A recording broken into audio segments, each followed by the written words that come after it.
Mayor Samaras. Here. Counsel Cirillo. Here. Counsel Conway. Here. 9 present. All right, this special meeting per Rule 6 of our City Council rules, purpose of which is to meet as the committee of the whole in order to conduct interviews with the 3 finalists for the position of City Manager of Lowell. The first beginning at 5 o'clock now, consecutively followed by the remaining 2 finalists. So we are prepared at 5 o'clock at 5:02 to interview Dr. Linda Millsap.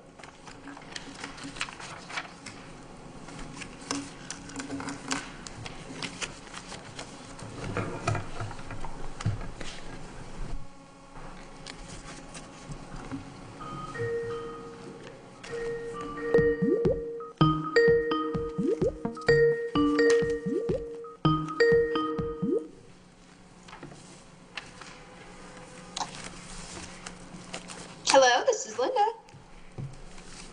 Good evening, Linda. My name is Bill Samaras. Good evening. I'm the mayor of the city of Lowell, and welcome to this interview process. Hello, great to hear from you. Okay, you can hear us okay? I can hear you just fine, thank you. Okay. I just turned my speaker up, so I appreciate it. Okay, we know you, we can see you, you can't see us. For some of us, Okay. maybe that's a good thing, but I'd like to have each member of the city council introduce themselves to you, please. Starting with Karen Cirillo.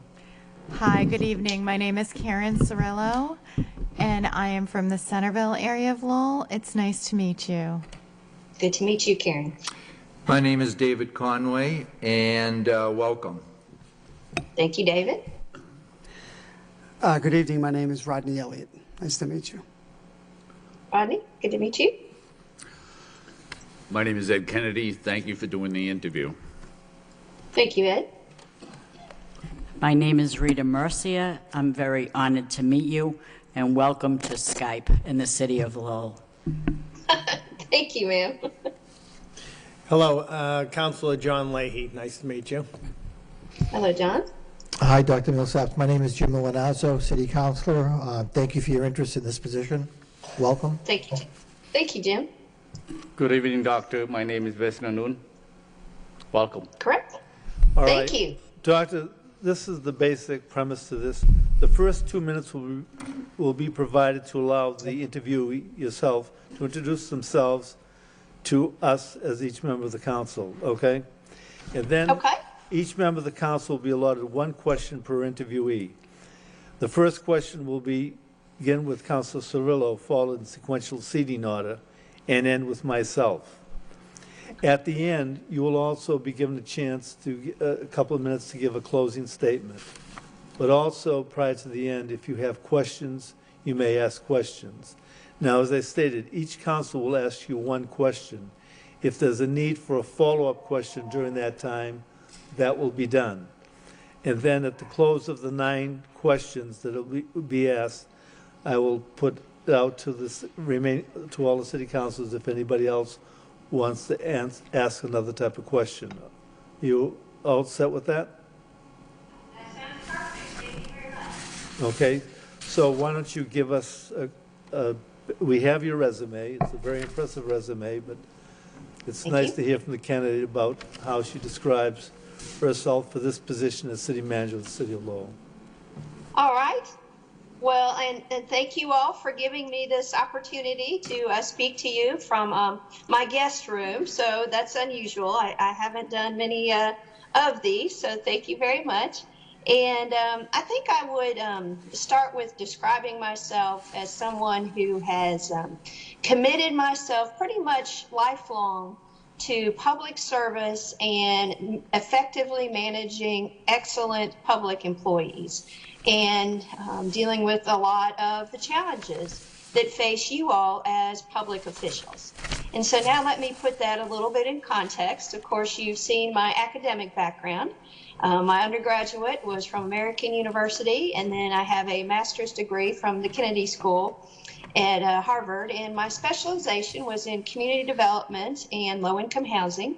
And then I went on to get my doctorate when I was in West Virginia, and that has a specialization in both state and local government. So you can see I've been very focused in this field for a long time.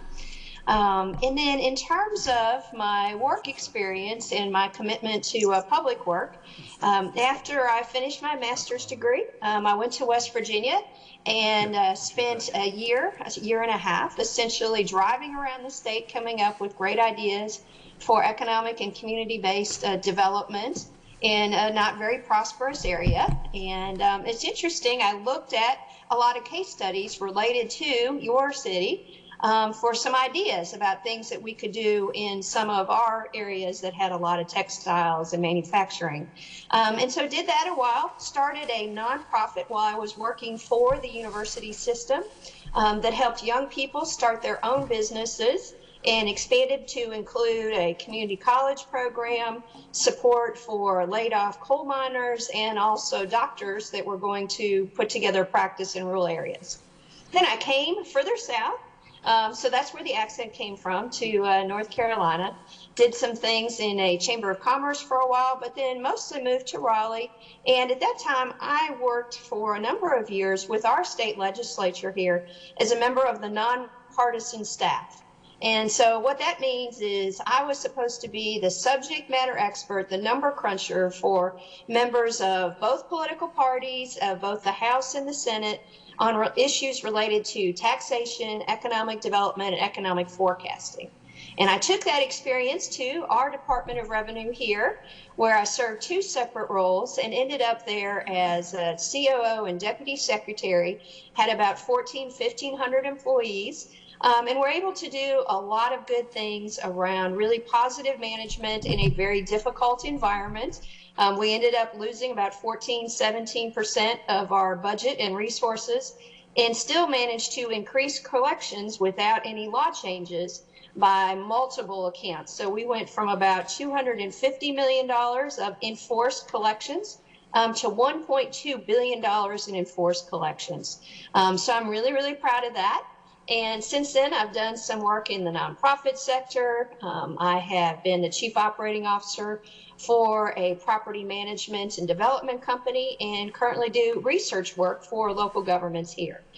So I'm excited to speak to you all this evening and tell you a little bit more and answer your questions about how I could be helpful to Lowell. Thank you for that introduction. I'll now turn it over to Councilor Cirillo. Hi, yes, thank you, Linda.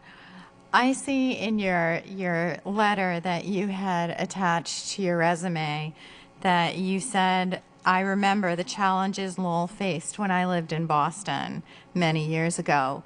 What are some of the challenges that Lowell faces today? Thank you. That's my question. Well, that's great. Thank you. It's a very good question. So it almost appears to me to be some of the opposite problems that Lowell was facing then. And of course, you all were there and know that you were experiencing a lot of economic malaise. The textile industries had closed primarily, and there was a lot of really great development work that went on. And so now there's a lot of growth, and I see a lot of that. You also have a great deal of diversity, which can be really great, but also really challenging. So I think some of the biggest issues you all face is how to continue to have economic growth, but exactly the economic growth that you want, and how to make that happen. Of course, there's always budget challenges with any local government, and I've looked at your numbers a little bit, and I understand, that's challenging. And then how do you manage a community, manage being public officials in a community that is so diverse, which is one of your greatest strengths, but also probably one of your greater challenges. And so I would hope what I could bring to you all is I've done a lot of work around diversity issues, a lot of work around management, economic development, and community-based development. So I think I could be helpful to you. Thank you. Councilor Conway. Thank you. Again, hello, Doctor, and thank you for interviewing with us. I'd like to ask you what term or title would best describe you as a manager and why? And here are the options. Okay. A coach, a general, or a parent.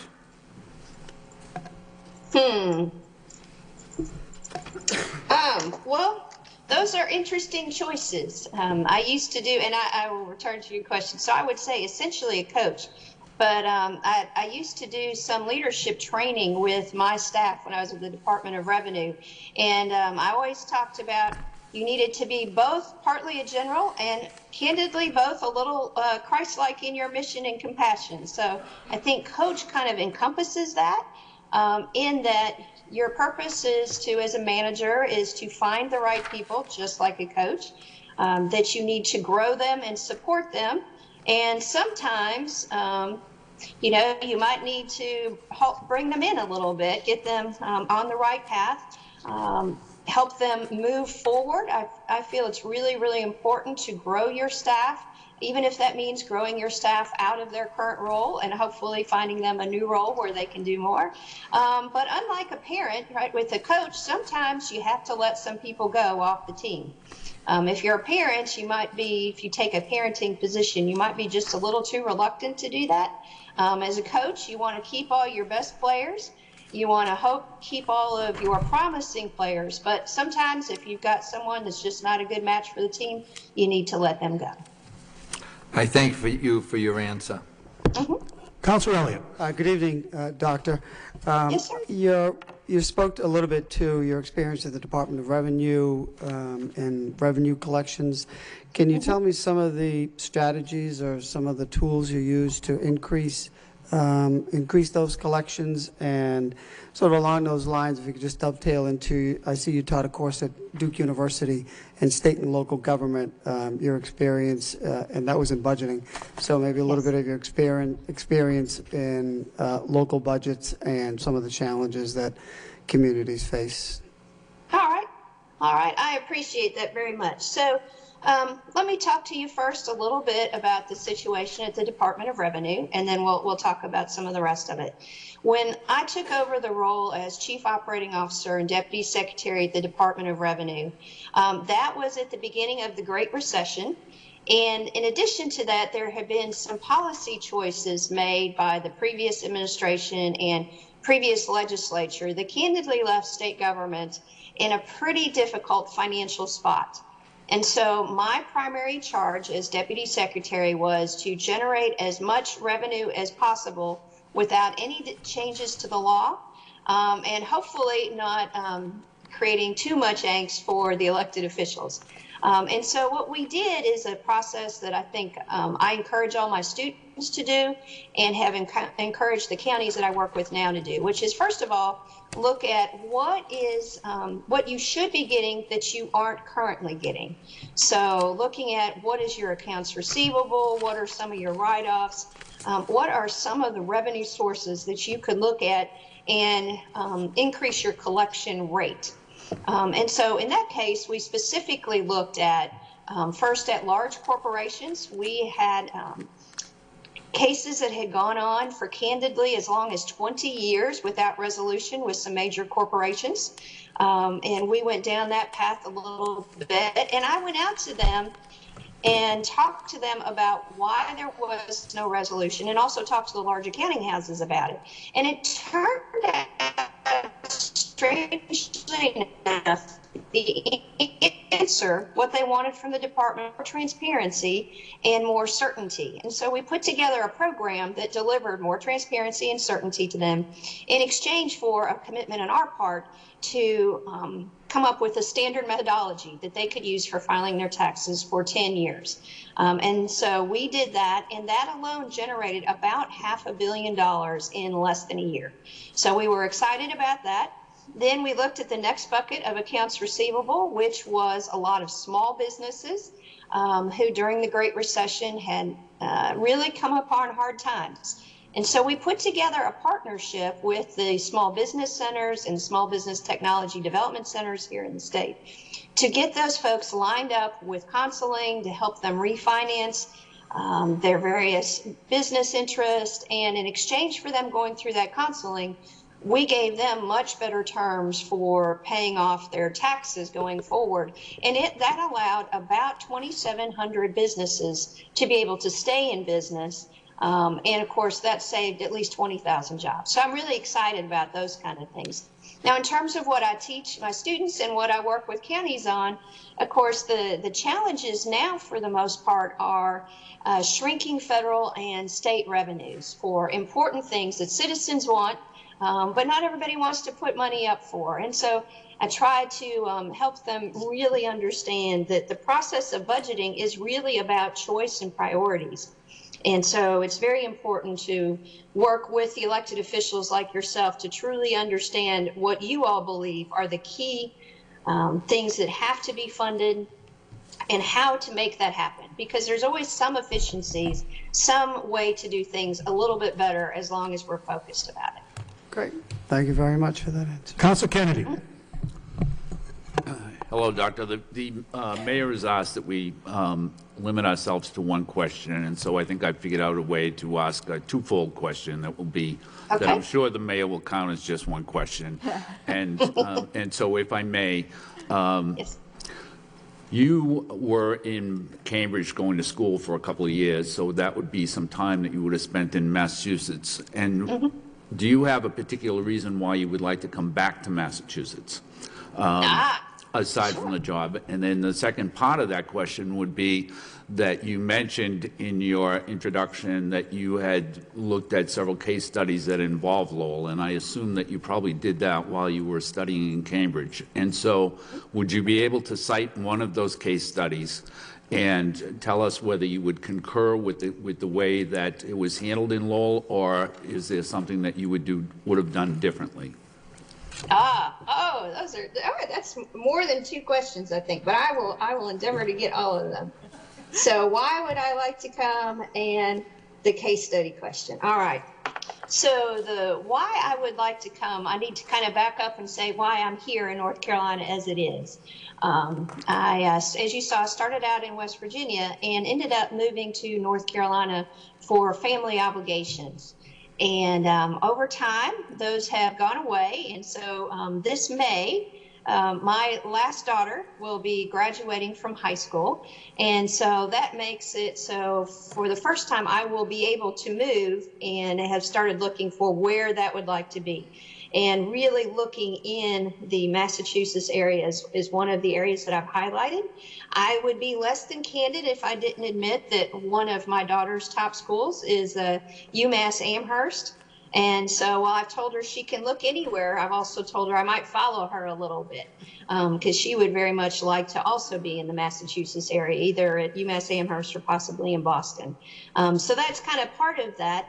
In addition to, of course, what it is that I believe Lowell has to offer, in particular within the state of Massachusetts, in that it's a very exciting combination to me of an area that has a lot of rich history, has found a way to utilize that history in a very positive way for economic and community growth, has been able to bring in a lot of outside resources, and been able to put together a very ethnically diverse community with a lot of interest and a lot of vitality. And so that's why I'm excited about it, that I feel like it's the place that's for a long time has been on a really positive track and just now needs to continue along, and hopefully I can add a little bit more to that.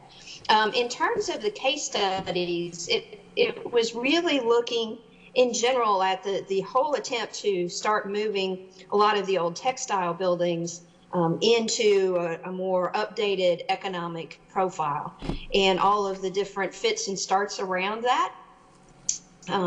So I'm not sure that I would say that there was anything wrong about it, but of course, as you know, Lowell was one of the first communities that really did an excellent job of starting to make that conversion, and it's one that's actually been followed a little bit here in North Carolina. I'm not sure if you're aware of that, but the Cannon factory, which was in Kannapolis, North Carolina, was one of the largest textile factories in the United States. They closed down, and it has since been taken over by a number of firms and universities that are using that to do biotech-related research.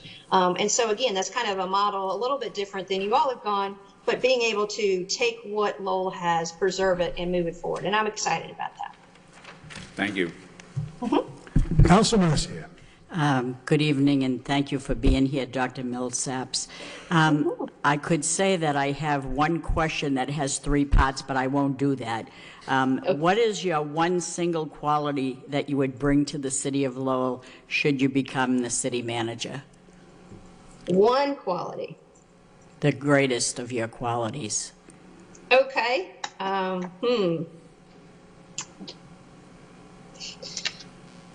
Well, I think that I might typify it in this way, ma'am, in that when I was at the Department of Revenue, we had kind of a mantra that we used to encapsulate all that we did. And part of that phrasing was compassionate when called for, firm but fair. And I think that is essentially how I would best describe what I bring. I hope that I bring a great deal of compassion to the work. That's why I'm interested in public service. I approach management very much as people who are interested in public service are doing that for a reason. There is something at their core that makes them want to serve others. And so as a good manager and a good leader, I want to find that and draw it out of people and help them use that to become motivated and excited about what they do every day. And also compassion for folks that maybe don't have as much as others. Some of the folks that are at the lower income end of the spectrum. So that's the compassionate part. Now, I would say there's also a certain amount of firm but fair in management and anywhere, including in local government. Obviously, there's sometimes you have to make some hard choices, and you have to be firm. And sometimes you have to deliver maybe not great news to folks like yourself as the elected officials. And so I would hope that you would see the message that I would bring you as one of compassion, but also fairness and being firm when necessary to get the job done. Thank you so much.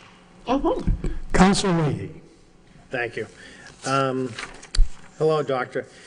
My Hello. question would be, what do you think would be on your agenda? What would be your top priorities if you were selected to be the manager of City of Lowell?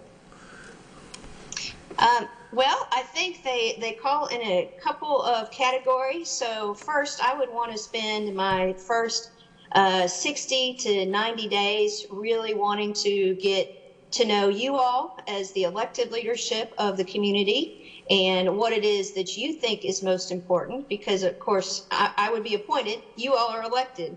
So that's the important distinction in our roles. But also use that time to get to know the folks that run your government. Currently, the folks will be reporting to me directly, but also the rest of the departments and what they see as some of the greatest challenges and opportunities.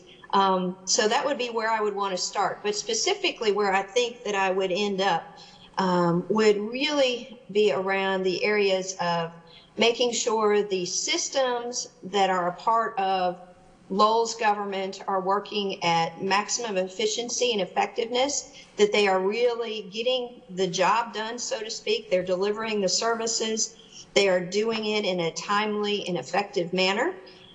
So want to look at those kind of systems issues and also spend some time looking at issues around growth and economic development, doing that in a positive manner, but making sure I offer you all good advice and thoughts about when to put on the brakes and when to maybe turn on the gas a little bit and issues around that.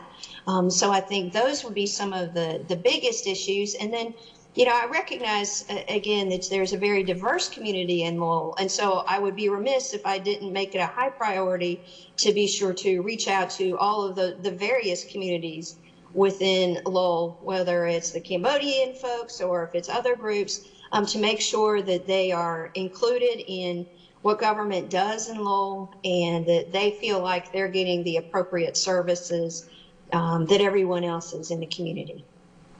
Thank you. Councilor Iannazo. Thank you. Again, good evening, Dr. Millsaps, and thank you for your interest in the position. In your resume, you talk about creating affordable housing opportunities and creating a public-private partnership. By virtue of your research on Lowell, you're probably familiar with the fact that we've had a very successful public-private partnership over the last really 3 decades.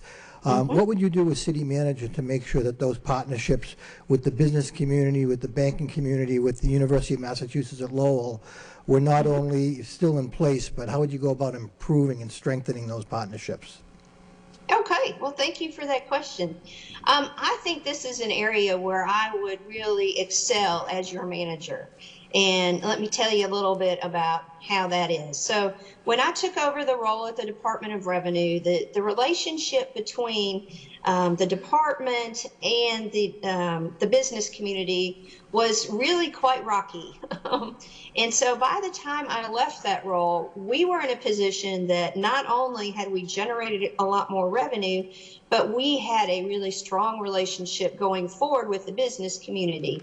And we did that by going out and me just going to visit a lot of folks and ask them about what is it that's working here, what's not working, how do those partnerships need to be improved, what would you want from us in the best possible light. And so I would do that same model, I believe, in Lowell, going out to those key partners and talking about what is it exactly that UMass needs from Lowell to make sure this partnership is as strong as it can possibly be. What is it not only the general business community needs, but some of the largest employers, and maybe also some key folks from your small business community. What is it you need? And then I would like to be able to bring that report back to you all to let you all know what I found as someone who's kind of come new to the community.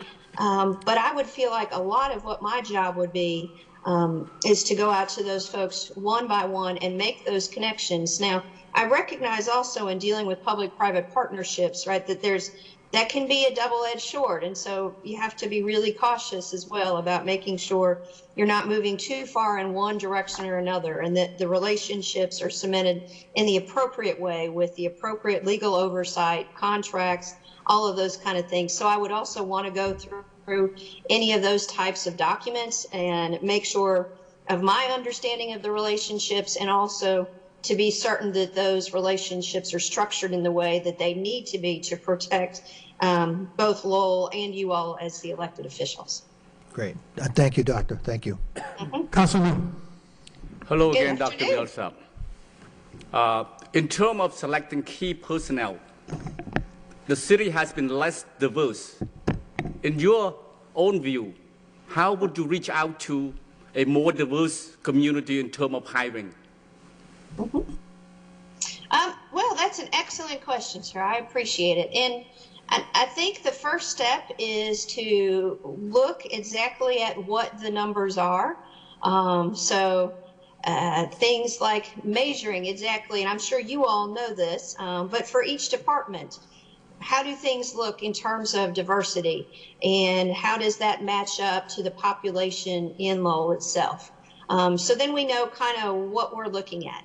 And then we need to really do some strong outreach to targeted communities around specific jobs as they become available, and also change the web presence and the overall presence of HR, which seems very positive, but to really kind of almost overemphasize the ability and interest of a diverse community to come into working in Lowell government. So I think that would be really important. I feel very confident that there are strong community leaders in each of those segments of the community. And so I would be looking to a lot of the subject matter experts that are already employed by Lowell to help me know who I need to go see, and let them know that as the manager myself, I am personally committed to addressing a lot of these issues.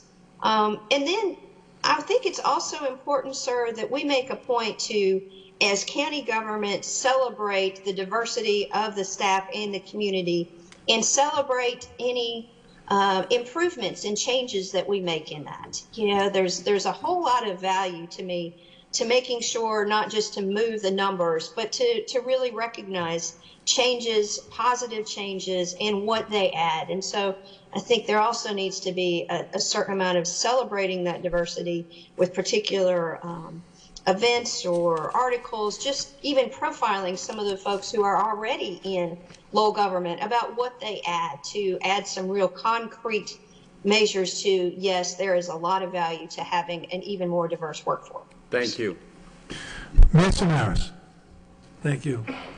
Thank you, Linda, for these questions and these answers. Yes. The answers to these questions, I should say. We speak about economic development. We've made use of TIFs. We've used various incentives to bring businesses into the city. Right. We have a university and a community college that do very well by us. And because of that, many companies have decided to come to Lowell. But economic development is about, finding those companies, those jewels that are out there. What would you do to help bring some of these top companies to come into Lowell? Say Lowell is a place where you're going to be able to set up, you're going to be able to develop your company, you're going to be able to have a good workforce. It'll be a mixed workforce, and because of its location, you'll be able to ship your products literally all over the world. We have so much, but the thing is, it's selling that. How would you sell that? Good question, Mr. Mayor. So essentially you're asking what my approach to economic development would be for you all. Correct. So I think that it would need to be a multi-pronged approach. So first of all, I would want to go to some of your major employers, some of our major employers, and maybe the top 20 employers, I think, is where I would start, and ask them to give me a list of who are some of the businesses outside of Lowell proper that you currently do a lot of business with, and it would be mutually beneficial to both you and this other company for them to potentially relocate some of their operations to Lowell. So that makes it a win-win for everyone. So that would be kind of step one, and reach out pretty hard to those folks and try to draw them in. Those existing businesses help me with that, and to go visit those folks and explain to them how it would be great.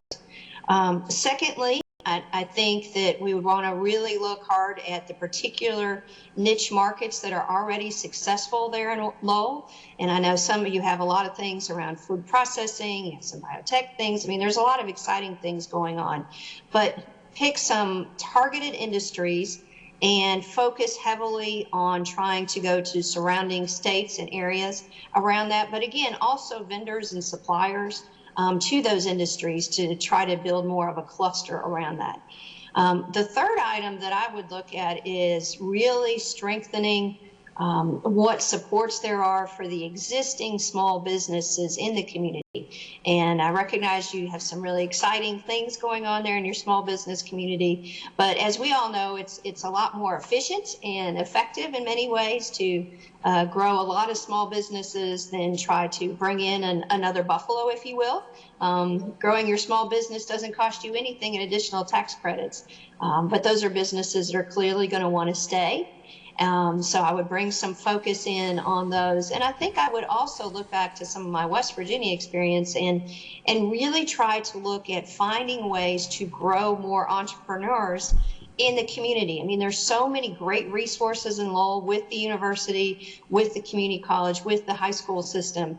So how can we make a proactive effort to go to those folks that are already invested in being in Lowell and get them to find a way to create their own business in the community that they already love, because they are the ones that will stay and will do more than anyone else to make sure that their business stays open and they keep their employees in Lowell, because it is so important to them, because that's where their heart is from the very beginning. I would say is a very positive thing, Mr. Mayor, if I might. I really love the YouTube videos that you guys have up about some of your business owners there, and some of the different things from the bank to the food supply to the restaurant. And I think we need to have even more of that and make those kind of things available on social media.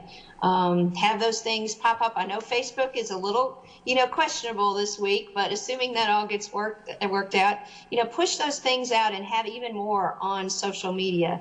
So people who have connections to Lowell will start seeing those advertisements pop up and start thinking about what a great place for me to either bring my business grow my business or start my business, because it all needs to really be focused on what is positive and already happening in Lowell, and why it is that people should be drawn there.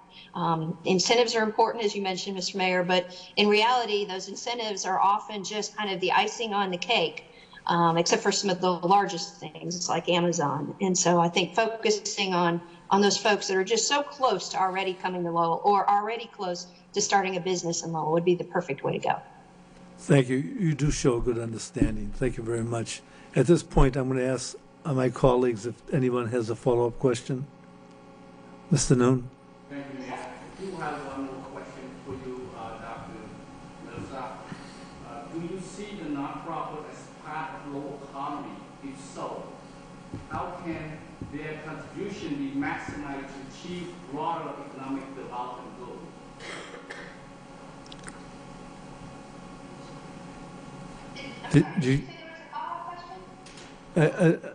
Yeah, is your mic on?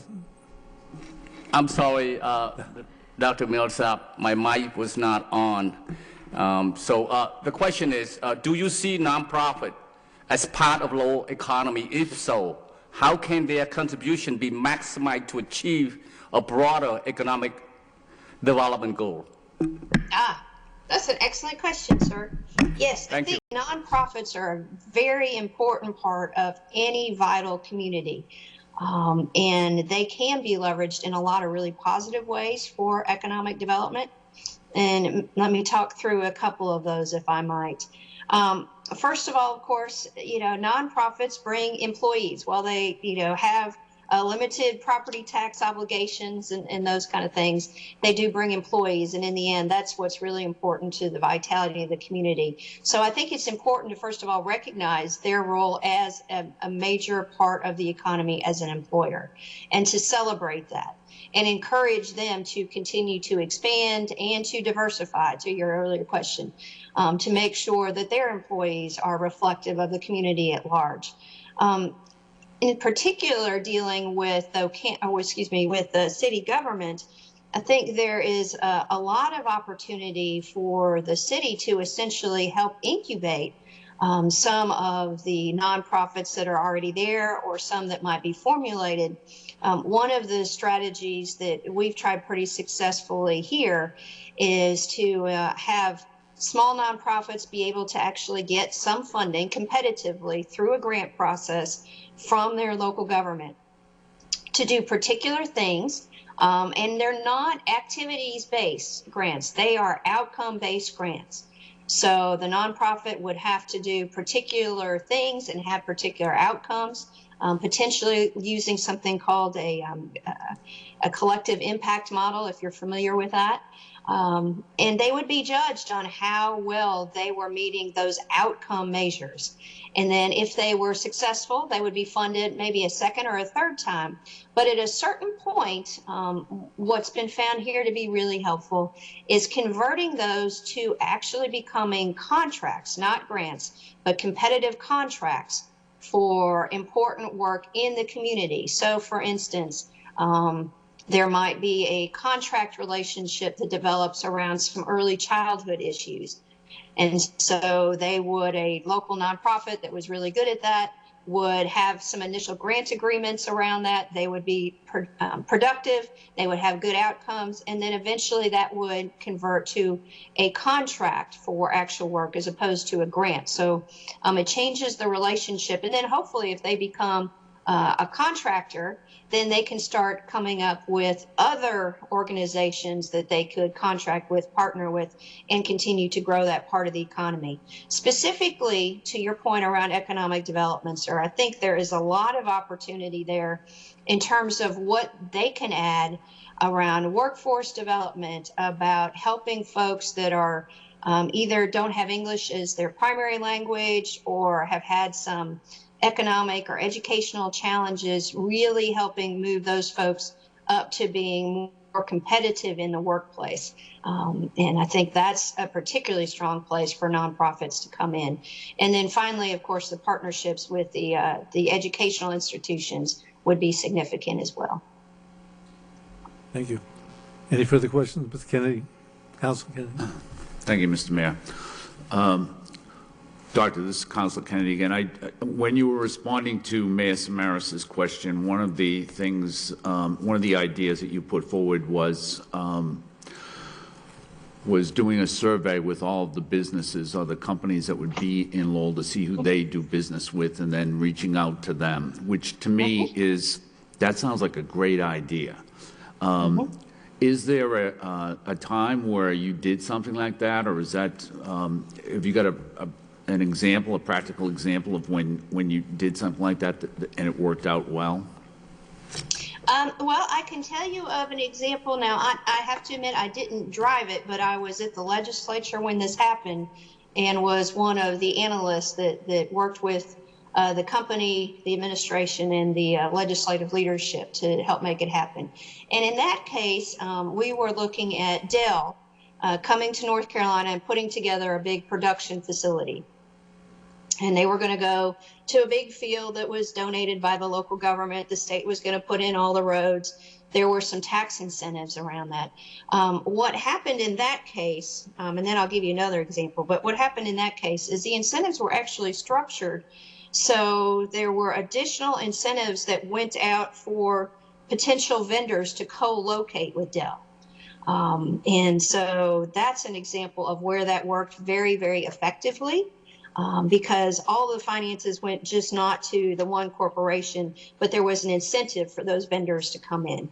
Now that's if there's a lot of money available and it's a big project, right? But that doesn't work in all cases.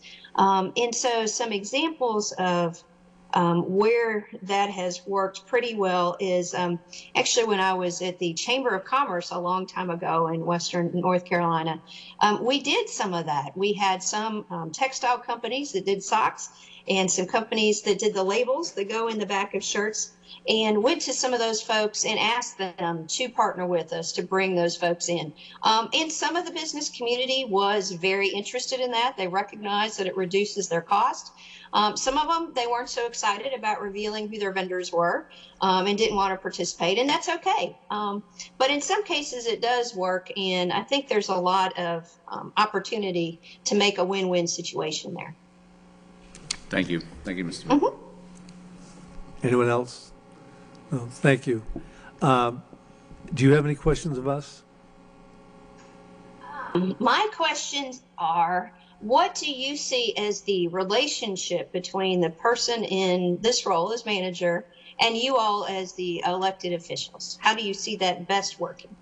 Does anybody like to tackle that? Mr. Kennedy? You're the mayor. No?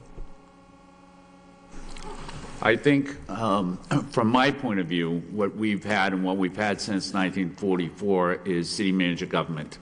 And what I like about city manager government is that the chief executive, which would be the city manager, has to work with the city council. And if they don't work with the city council, or if they're not in sync with the city council, then the city council just gets a new city manager.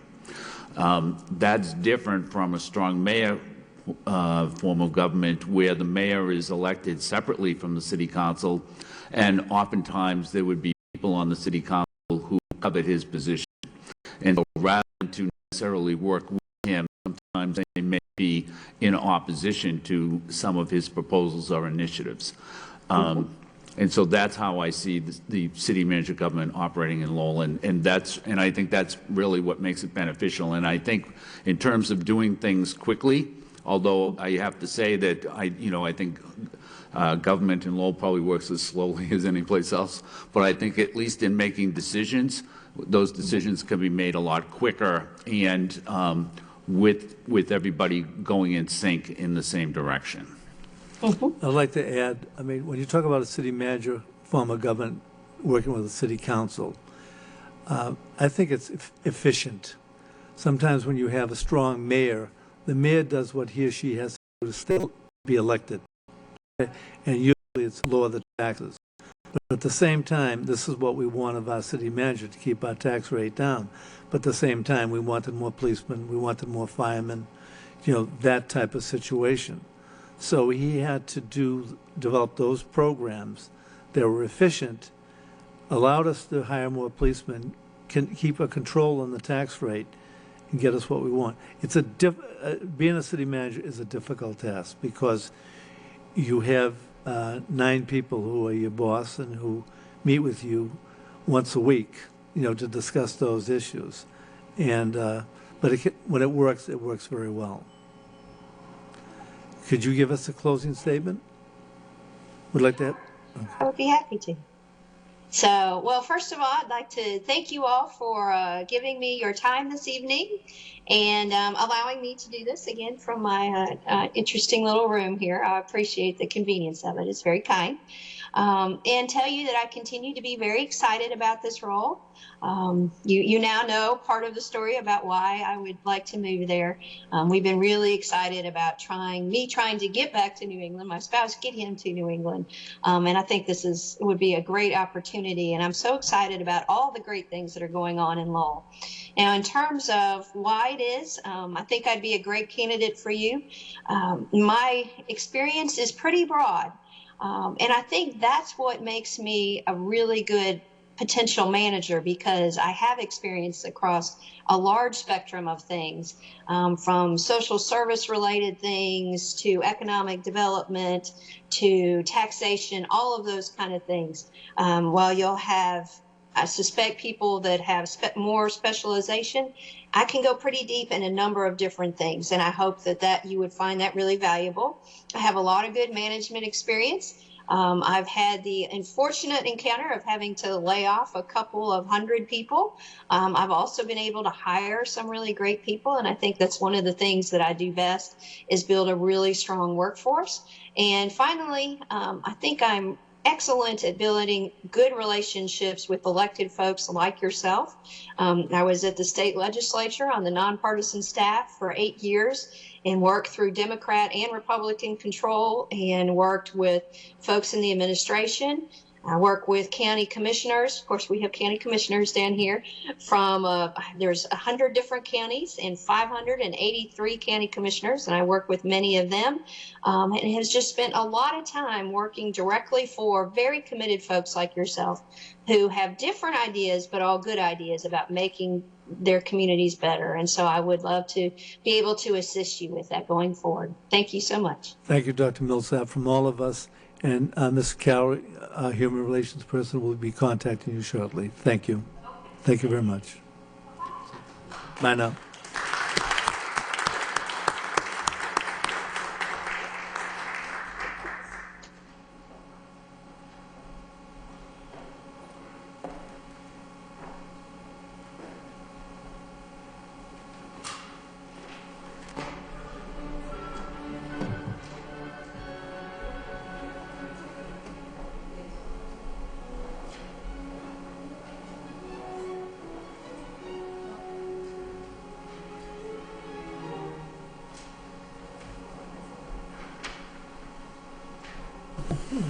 What are we doing now?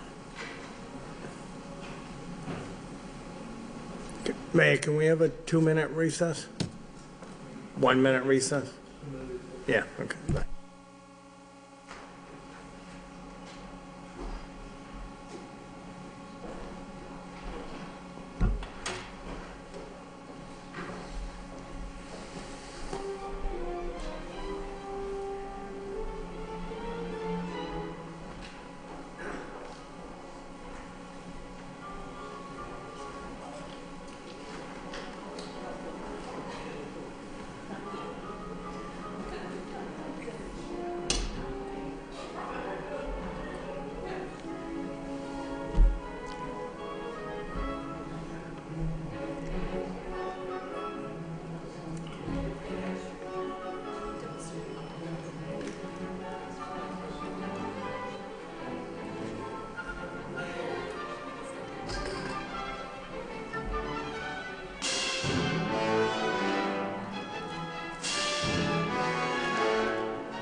Yeah, I can get organized.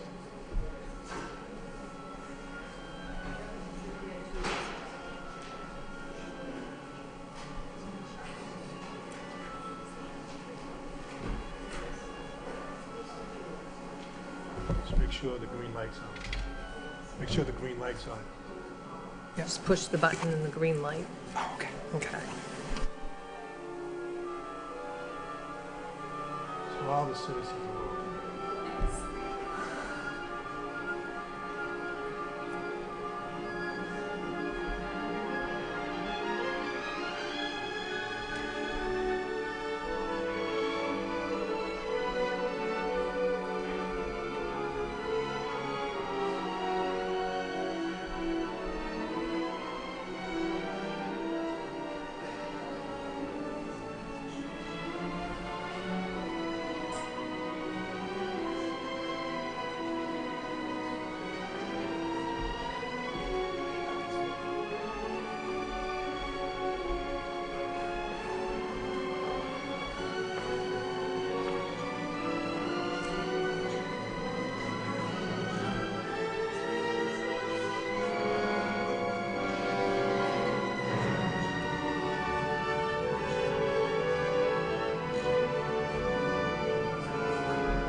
Are we all set?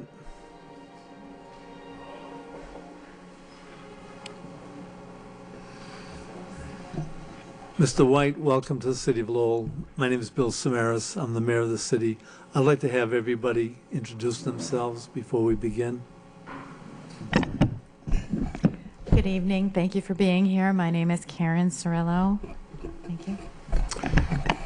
Good evening, Mr. White. My name is David Conway, and again, welcome to Lowell. Welcome to council chambers. My name is Rodney Elliott. Ed Kennedy, welcome. Good evening, Mr. White. Rita Mercia, welcome to the city of Lowell. Why, John Leahy? Jim Milanazzo, thank you for your interest in the position. Good evening, Mr. White. My name is Wes Nandun. Thank you. Mr. White, thank you for applying for the position of city manager of Lowell. Just so, we're going to use the same approach that we did with the first candidate. We're going to allow you 2 minutes to present yourself to the city council. We have your resume, but no one speaks better about his or her resume than the candidate themselves, because there might be something in your resume that you feel you want to emphasize.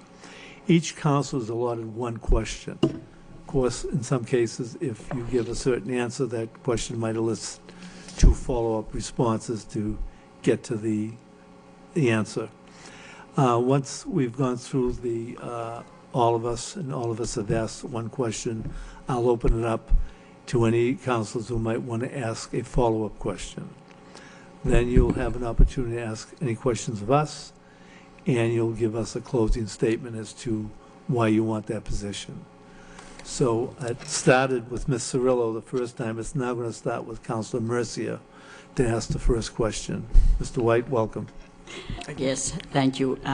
Your resume, Mr. White, is very impressive. Excuse me, Mr. Mayor, if you wanted an option for an introduction, 2-minute introduction. I'm sorry. From the Yes. candidate. It's fine. I don't need introduction. It's fine. All right. Councilor Mercia. Don't forget to say your 2 minutes after, because we like to hear you say your qualities and all kind of good things. I know one of your very good qualities is you're a CPA. Correct. You're very good with finances. Correct. I'm very impressed with that. Okay. And I can only ask you one question, so I want to know that if you get selected to be the city manager, would you move here or commute, or what would you do? Well, I have a wife and 2 young children, so that's been something I've been talking about with my wife in the last Please speak into the mic, make Yeah, sure it's sure. on. It should be a green light there. Yes, I have a wife and 2 children, so that would be consideration for my family. We're familiar with Lowell to a certain extent, so it would not be a difficult decision to sort of relocate to Lowell. But that's something we have talked about in my family, not with my children, but with my wife. Sure. They're a little bit too young to sort of get into that at this Well, point. you'll be dealing with them and their decisions soon enough when they get older, so, They called me as I was coming up here about soccer practice, so there's a lot going on. yes, thank you so much. Councilor Leahy. Thank you. Good evening, Mr. White. If you were chosen for the job of city manager, what would be on your agenda? What would be your top priorities once you get going? Well, I think in looking at the job description and understanding the capabilities, I think that I would need to understand the departments. I think that the scope of this position is broader than my roles that I've had in higher education. So I think the scope of it in terms of I would need to understand police, fire, health, human services. I do see it as a service-based role. I really need to do a deeper dive into those areas.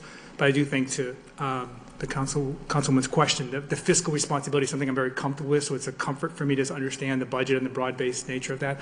But I think that it would take some time to understand the role and position, but I think that the position of city manager is a service-based role to serve the community in the city. I think that would be sort of my primary focus. Thank you. Councilman Milonazo. Mr. Councilman Milonazo, before we begin, why don't we have the candidate just give his overview? He said no. Oh, Wait. I'm sorry. You sure you don't? I could do it. I didn't want to interrupt. No, that's okay. I just wanted to make sure. Sure. that- Yeah, absolutely. okay. Thank you, Councilman. Thank you again. Good evening, Mr. White, and thank you for being here. First of all, you have a very impressive resume, very strong, obviously, in finances, being a CPA and having the other professional credentials. Some people feel that people that really are into the numbers world, if you will, don't really have good people skills or management skills. You strike me as having good people skills and management, even though I've only been with you for the last 5 minutes. So can you talk a little bit about that dichotomy? And then secondly, if I could, Mr. Mayor, secondly, you were involved in refinancing $300 million worth of debt at Suffolk University. Can you talk about how that worked out and how the public and private sectors worked on that? Really a large number, $300 million that you were involved in redoing Well, that debt. I think that my wife and I have been together for a very long time, and she always makes the joke that she rarely sees a CPA with a good sense of humor and a good personality, and she thinks I fit the bill, which is good because we're married to a certain extent. So I think that what I've tried to do in my role as sort of a CPA and an accountant is to understand what the role is in terms of fiscal responsibility and control and budgeting and numbers and management of that information. But, also the ability to develop relationships with staff, faculty and staff where I've worked before. I'm a member of the faculty at several schools in Boston. I think I work with students and other faculty fairly well. I do think relationships help with money management, because knowing what goes on with a faculty member, if you typically use the stick to emphasize budget management, it doesn't help you because they're not going to be collaborative on approaches. So I tend to see my role in finance and accounting as being more creative. Someone comes to me and they want to put a proposal together, a course, a project, a fellowship program. We don't tend to say no, but we don't have any money, but we tend to sort of say, what if we got money from a sponsor, a donor, alumni, and we put it together for a little bit? I think that's sort of more the role I've played, and I think that helps play more specifically with the context of relationships with people that I work with. In terms of refinancing the debt for Suffolk University, the timing was just great. Being in higher education, just the cost of debt and the ability to do it when we did it sort of 18 months ago, we were just able to really save, I think, in the neighborhood of $30 million over 30 years, so $3 million a year, and it was just a really good timing for it. But it was tricky because at that point when we sort of went out for the bonds, they came in, S&P and Moody's and Fitch kind of came in and rated us again, and we were struggling a little bit with our bottom line, so they had a lot of questions. The difficulty actually, which I didn't really, I think, gather until we had the conference call, was the fact that our management had turned over. They were very concerned about that. Stable management didn't strike me as an issue, but it was for the rating agencies. So we got a stable rating, we were able to sort of defease the bonds, but I was always struck by that. They weren't concerned about our surplus, they were more concerned about the stability of the corporation, and that's why I found that was a unique time to kind of go through. We were able to sort of defease it, and sort of timing-wise now, it's better to do it 2 years ago than it would be now, because it wouldn't be an option right now. Okay, great. Thank you. Yep. Thank you. Councilman. Thank you. Good evening again, Mr. White. In terms of selecting key personnel, the city of Lowell has been less diverse. In your own view, how would you diversify that and reach in terms of recruiting or hiring for staffing for the city? Well, I think that as the youngest of 6 children with 4 older sisters, I definitely believe in diversity, as I was sort of raised by my mother and my 4 sisters. I think that in terms of hiring staff and retaining staff, I think that my view is the role that we have as managers is to develop staff. I want my staff to get a better job and leave where they work with me, because that shows they're being developed and they're sort of kind of progressing through their career, because I think I've had good mentors and I'd like to be a good mentor.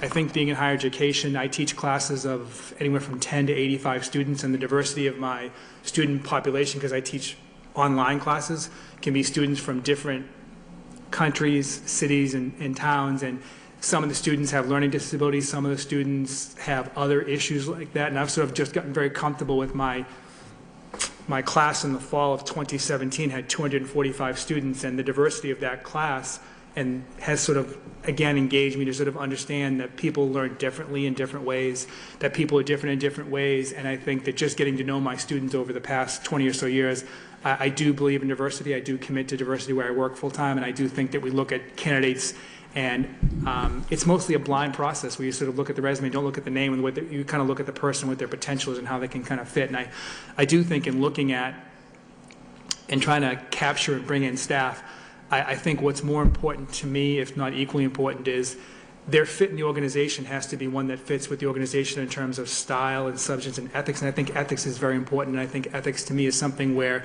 that goes with diversity in the context of an ethical staff is usually a good staff versus a staff which maybe sort of, I think, doesn't have that as a core concept or a core competency. Thank you. Mayor Samaras. Thank you, Mr. White.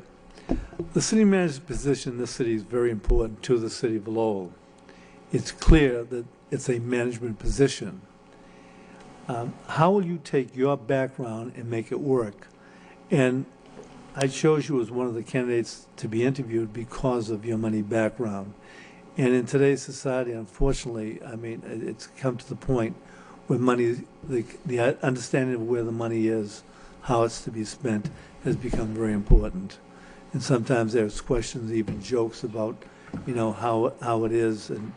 But the thing is, I don't think a manager can walk away today without having at least a decent background in understanding where the dollars go. So, I mean, how do you feel that you're going to apply your skills to a management position which is really sort of on the run type of? Well, I think I have a unique background. Since I used to work for the New York City Controller's Office for a few years in the early 90s, I've always had this longing to wonder. I left because my dad was sick in the mid-90s, and I returned back to Boston, but I was working for, at that time, Mayor Rudolph Giuliani was the mayor, Alan Hevesy was the controller, so I was kind of down there at a fairly exciting time in New York. And I left because of my dad's illness, but I always sort of wondered if I stayed there, if I would have progressed through the controller's office to a variety of other positions. And when I came back to Boston in the mid-90s, I was working at Harvard University, and I was teaching a credit card training class, how to use a credit card. And somebody asked me if I would teach a nonprofit accounting class.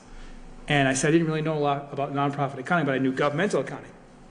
And so he put me in touch with somebody from McGraw-Hill, and kind of a long story short, I was able to write a textbook on governmental nonprofit accounting for McGraw-Hill that I've been using for the last 20 years. I'm one of the sort of the co-authors of that book. And I think what I tend to do is when I teach these classes and I sort of think about governmental and nonprofit accounting, I always tell my students it's really sort of heads and tails, governmental, taxes, non-governmental, bonds, excuse me. And I think I kind of understand the numbers from the perspective of a manager, but also I can drill down if I want to. And I think one of the weaknesses I probably have is the fact that I'm really too into the details in the spreadsheets. And I need to raise my level up and sort of have others in that. And I think that's something I worked on for the last sort of couple of years. But I have a very good level of comfort with finance and accounting from a governmental and nonprofit perspective. I think from a management perspective, I know where I want to go. I know what the goals are. I know what the priorities are. I know what the initiatives are. I know what the alignment is with the strategy where I work. And I think I just need my team to raise their game to that level as well. Hi, thank you. It's about community also, and so my question is with regards to community. Can you give any examples of when you have helped to make community improvements or worked to transform a community for the betterment? Do you have any examples of that you could give to us? Sure. Working in the Cambridge area for many, many years, I think that the public-private partnership is there. I think that you cannot sneeze in Cambridge without getting authority from the Cambridge City Council to do anything in Cambridge if you're Harvard and MIT. It's very challenging.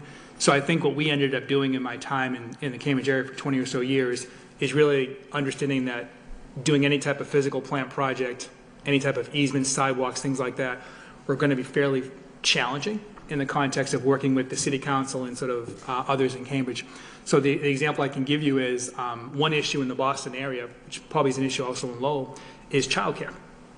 And the issue with childcare is the fact that faculty and staff who work over in Cambridge want to have childcare for their children on campus, et cetera.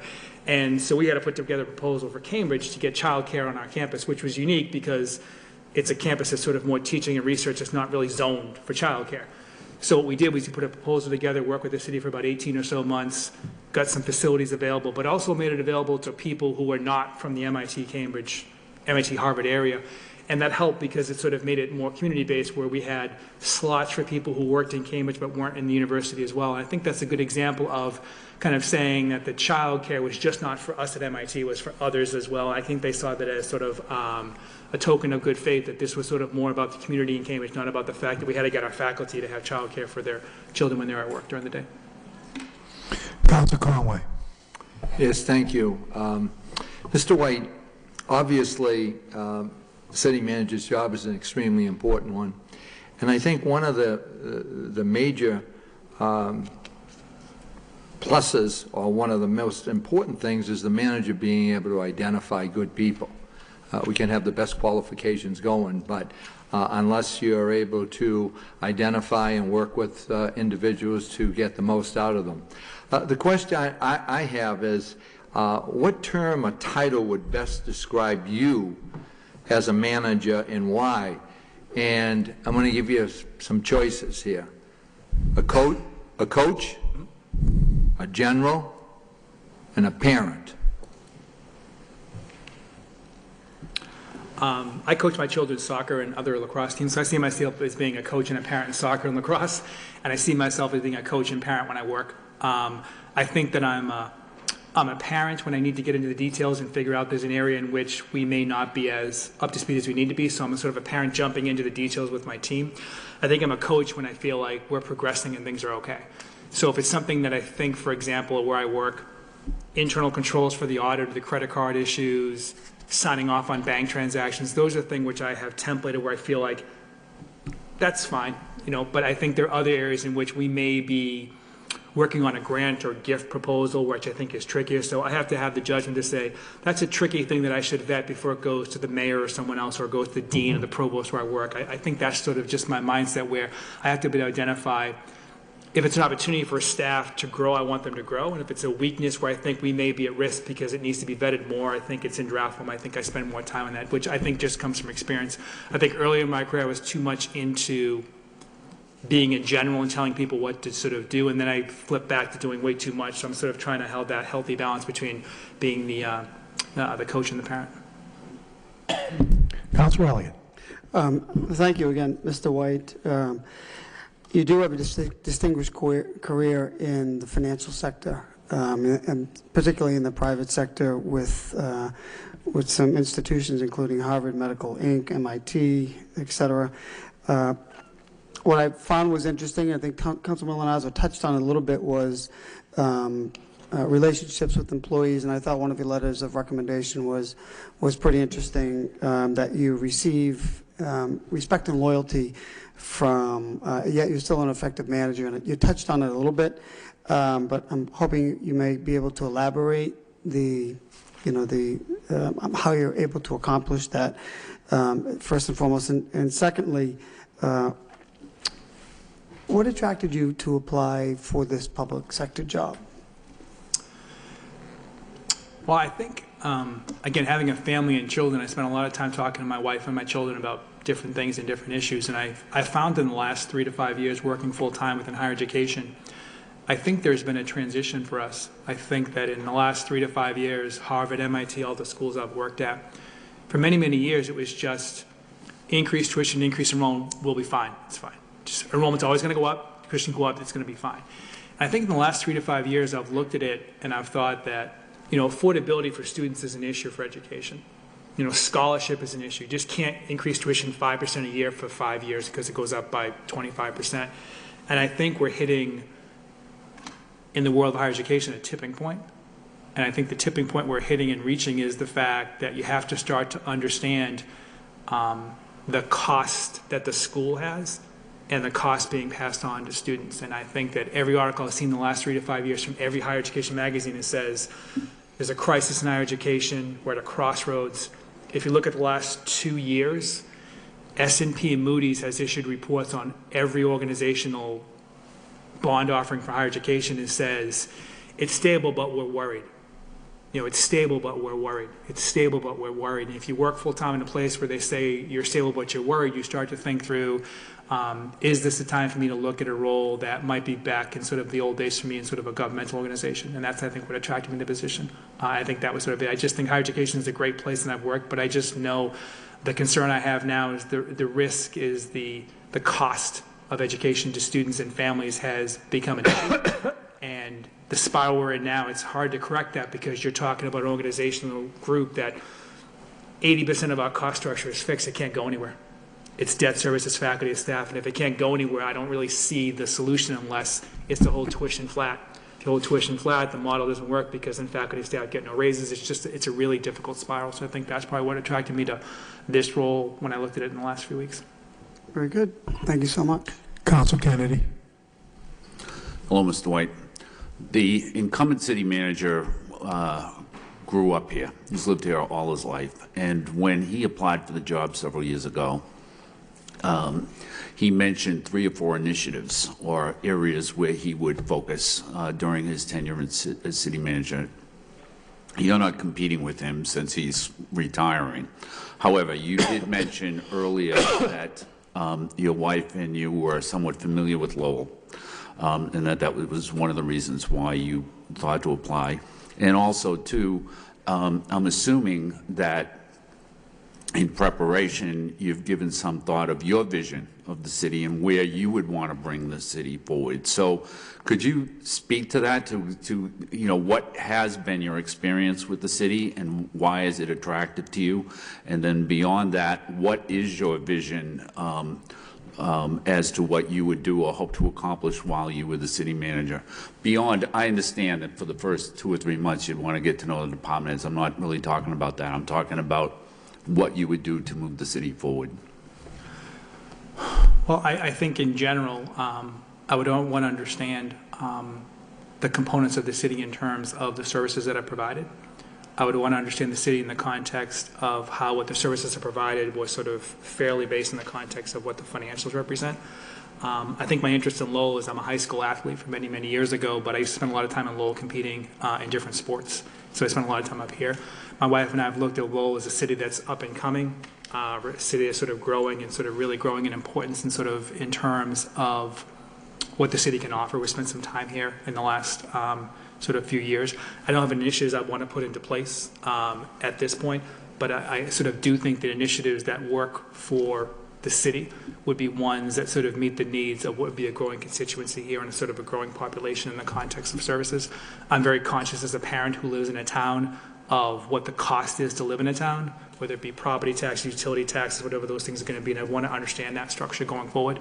But I think that my motto in terms of working full-time is to provide more with less. So I think that that would be a situation where I'd be thinking about sort of what are we giving, what are we getting, and how that context necessarily sort of fits into place. I know things I'm concerned about as a parent are things such as education is important for my children who go to public school in our town. I think safety is very important for a town. And I think that a community feeling is very important in a town in which you want to feel welcoming to people to come in terms of diversity and inclusion. Thank you. Mr. Mayor, I'm the last one. Okay. Are there any further questions from this council? Council Noon? I do. Thank you, Mr. White. Do you see nonprofit as part of low economy? If so, how can their contribution be maximized to achieve broader economic development goals? Well, I know that we leverage our relationship in the city of Boston or Cambridge as a nonprofit. So if we're thinking about a daycare center or a new building or something research-wise in Cambridge, we're thinking about the context of how can we leverage the resources we have as a nonprofit, higher education, with what the city would like to do. And I think that's a very collaborative approach. I think nonprofits, they're an engine for an economy. I think because they're not taxed, I think that's a useful thing for nonprofits because it gives them a cost advantage. I think there's probably 1.4 million nonprofits in this country, and I think some of the biggest employers in the state are nonprofits. Partners Healthcare has 65,000 employees, Harvard has 23, MIT has 17. I mean, there's the engine that exists there, I think is critically important. So I think nonprofits and government can really work together to collaborate and leverage relationships in terms of putting resources together to leverage a 50-50 partnership can necessarily help the organization to grow versus we'll put all of our money sort of in the pot. I think funding from the federal government will likely be challenging going forward and also from the state government, but I don't think that precludes some of the more significant foundations for investing in a community like Lowell. Thank you. Any other further questions? Okay. Mr. White, you had an opportunity to introduce yourself, but you chose not to at that particular point, but you can do both the introduction and a closing if you wish. But do you have any questions of us, any concerns? I don't. Okay. So would you like to give us I think you have the opportunity, give us a little bit of your background to tie it in with the particular job, and then why you want the job. Sure. Well, I'm originally from the Boston area. I grew up in the Boston area. I have a wife and 2 young children. We live on the South Shore, which is a very nice situation for us to spend some time in Lowell. I'm from the Boston area, have competed athletically in high school and also college in the sort of the Lowell, Amish area. I went to Worcester for college. Went to graduate. You said you came to Lowell. What sports? What's that? What sports? Wrestling. I was a wrestler. I like that. Was Mr. Bossy? What's that? Was Mr. Bossy here? Mr. Bossy was here. He was the coach when I was here like that, so I can date myself. I don't think scores any points, but he was a great person when I was like that. So I'm dating myself. I have to ask that question. I'm sorry. Yes. His son was wrestling like that. So the good old days. Sorry, like that. So the youngest of 6 children. My parents came to the Boston area from Ireland many years ago. So they immigrated to Ireland, and all 6 of us graduated from college and graduate school. And my parents sort of are very proud of the fact that we got 6 children with college and graduate school degrees to their credit. I think that in working for a number of years in the Boston area and sort of being and traveling around, I went to graduate school in Indiana in the Midwest, spent some time there. It's very different than Boston, very different. When I worked at Harvard, I used to travel internationally, so I used to go to the Middle East. I spent some time in Saudi Arabia and Pakistan and the United Arab Emirates. It's very different over there. And I think my perspective has been that this is my home. Massachusetts is my home. And so I think about it as sort of a position like this is giving back to the community. And I think that I mention that because with a wife and 2 children, my children were calling me as I was driving up here, driving through traffic, trying to run people down to get here on time. Didn't hit anybody, but I almost did. And my children were calling me about soccer because we have soccer practice tonight, and they want to know what we're going to do. My wife's filling in. They sometimes call when I'm going over to school to teach a class, and they'll always say, why do you have to teach at night? Why don't you come home at night? Why don't we sort of go to soccer and lacrosse and go out for a little bit? And I feel like when I'm teaching in my classes in Boston twice a week, I'm giving back to the faculty who gave back to me when I was in college and graduate school, because I'm teaching at night and I'm working with students who want to be CPAs, who want to be working in nonprofits, they want to get a job as an executive director, and I'm giving back. And it's a sacrifice because I'm giving up my family time with my wife and children. And I do feel it's very important to give back as an instructor, which is what I've done for 20 or so years. I don't need to do it, but I do it because I think it gives back, and I think this is the position that would kind of give back as well to the community. Thank you, Mr. White. Thank you very much.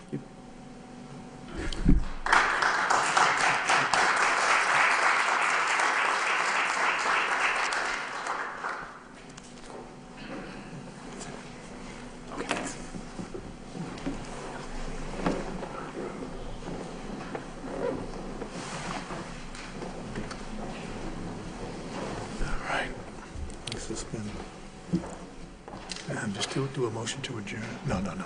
Yeah, suspend this. No, take a break, take a recess. Call a recess for 10 minutes, and then we'll come back after we set it up. Just call it. We'll just do the roll call at 6:30 for the regular meeting. So just. All right, we're going to take a 10-minute recess.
Okay.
I'm going to tell you what I have. Oops.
I'd like to call the meeting to order. Roll call, please.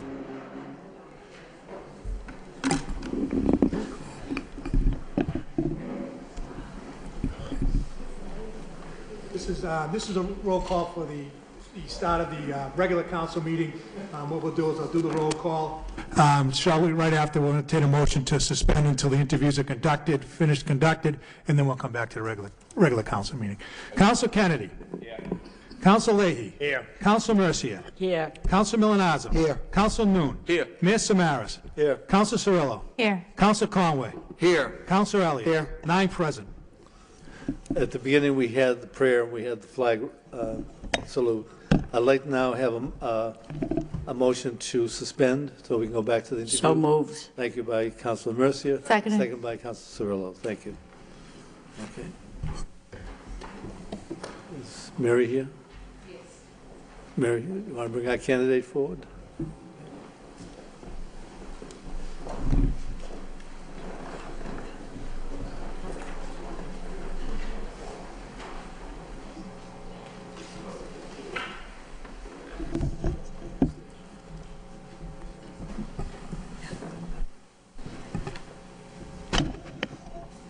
like to welcome Senator Donahue to this interview. Senator Donahue, we've had 2 interviews prior to your coming. I'm going to talk about the process. I don't think we have to introduce. Would you like us to introduce ourselves?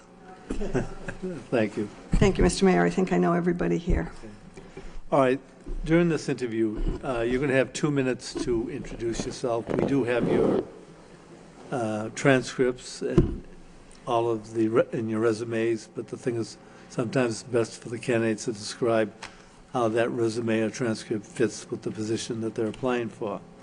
Each city council will ask you 1 question.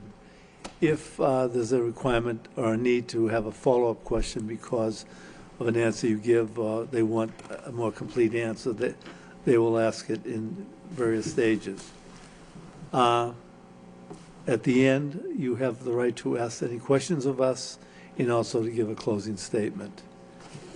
And that about covers it. So the questioning will begin with me this round. What we've done, we've rotated how we ask these questions. So my question to you, oh, I'm sorry. So interested to get into that. I know you have a long agenda. Could you give us your introduction? Thank you. Thank you, Mr. Mayor, and thank you to every member of the City Council. And I'm very happy to be here to talk to you tonight about my interest and desire for the position of City Manager of the City of Lowell. You know, when I provided you with my resume, and obviously you know my background, I look at what I have done throughout my professional career, both in being a practicing attorney now for 38 years, also serving in public service as the city councilor for 12 years, serving as mayor for 4, since the past 8 years, serving as the state senator for Lowell. I almost think that most of my professional life has propelled me toward this job. I think the city manager of the city of Lowell is one of the most important jobs in government, bar none.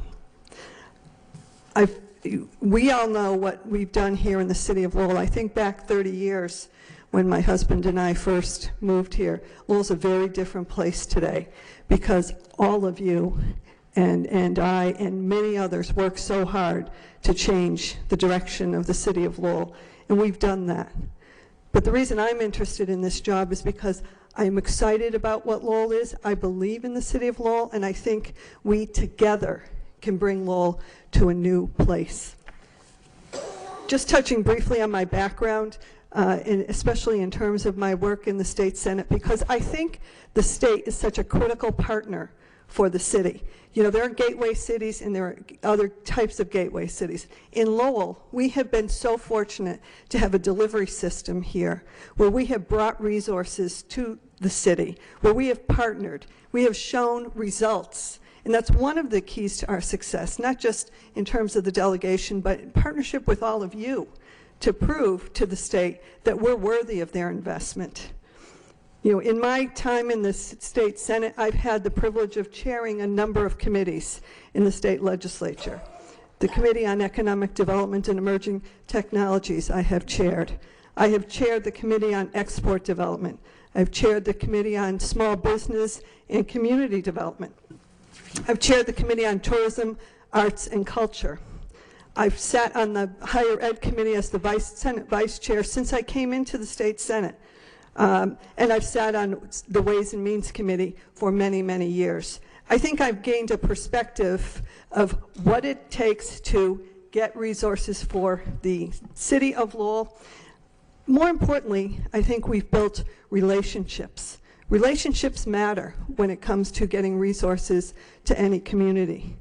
I've provided each of you with a summary of the economic development that the state has given to the city of Lowell since I have been in the Senate from 2011 to 2018. This was done, again, the delegation, which includes myself, it includes state reps Tom Golden, Dave Nangle, Roddy Mom, and previously then Representative Kevin Murphy. you know, when you look down the list of monies, and I've given a detailed statement, we won't go into it because I know my 2 minutes will be up. But you can see $1.9 billion. What would this city be like without that commitment from the state? And what will the city be like if we don't continue to work hard and work in partnership with the state? I think we have a tremendous opportunity working together. I think, truthfully, that one of the things that I bring in my qualifications is not only the training, the background, the education, the experience sitting where you are, the experience sitting down at the State House and seeing what Lowell is and what Lowell can be and what we need to get there. So again, I'm delighted to have this opportunity. I look forward to your questions, and hopefully we can discuss in further detail some of the reasons why I am interested in this position. Thank you. Thank you, Senator. Now, is that Mr. Clerk? Mr. Maris? Yes. All right. For the first question, I've asked other candidates. We speak to economic development. In this city, we've used the TIFs as a tax incentive to bring in private companies. We have the university, we have the community college, and we have various other methods of using them to invite companies to come to Lowell. Why would they want to come to Lowell? Basically, what would you do we've been very successful with economic development. I think we've done very well, but we want to do better. We want to bring in more companies. And there are now companies that maybe are looking at us, but why should they come to Lowell?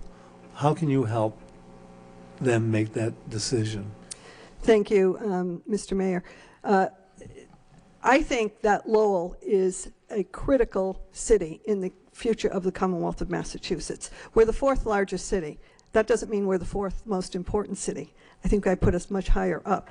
We have so many of the resources that companies who are flocking to Massachusetts are looking in the Cambridge, Somerville, Seaport area. They are looking for a talented workforce. They're looking for connections to higher education, particularly research institutions such as MIT, such as Harvard. They want proximity to that. We have all that here. We also have a Hamilton Canal District that is permitted and ready to go. So I think there are a number of things we need to do. I think we need to continue to double down on our partnership with the University of Massachusetts in the innovative technology and research that they're doing there, to look at companies that they're working with to see if they can stay and grow. I also think we have to reach out to developers and those who are working in this area. And again, I tell you, there are companies that want to come to Massachusetts from all over the country. These are, as I said, in innovation, in technology, in biotech, in advanced manufacturing. They're coming. I think the other thing I would do, and I would not be shy about calling on the Secretary of Economic Development to know who are they working with? Are they finding them the spaces? You know, can we direct that in interest in energy up our way? We have a lot to offer. I would also work with, as I mentioned, developers who are, again, looking for projects that will put things like high-tech, biotech, and other types of innovative technology that they're looking to site in places in the Commonwealth. I would ask them to come here and look at what we have as well. So I think it has to be multi-approach.